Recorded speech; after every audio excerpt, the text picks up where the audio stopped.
Do you know what freaks me out more than anything else on earth? Headless mannequins in clothing stores. No, seriously.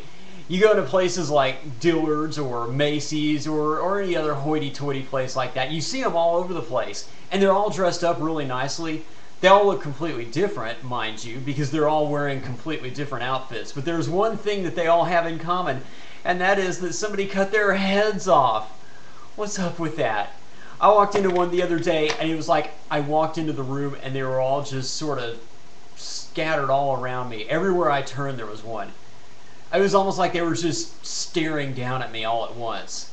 Only they're not, because that would take eyes, which they don't have, because once again, somebody cut their heads off. You know, what kind of a person would even do that to somebody? And by the way, if you're a store manager, who do you even hire for that job? You know, to cut the heads off of people and place their torsos on sticks so that they can dress up sharp and stare people down. Who do you even hire to do that? I could never do something like that. Of course, I could never do that anyway. I've always been kind of squeamish about that sort of thing. I can just barely make it into the doctor's office. Needles, blood, and all the rest of that. Ugh. So the idea of cutting somebody's head off really freaks me out.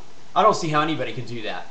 Unless, of course, you had kind of a sadistic disposition to begin with. Then I suppose it'd be right down your alley or something. I don't know. Anyway, those are just some random thoughts right off the top of my head this morning, which I freely admit to you is a little bit out there today. At least it's still attached to the rest of me. Here's hoping that yours is too. Steve out.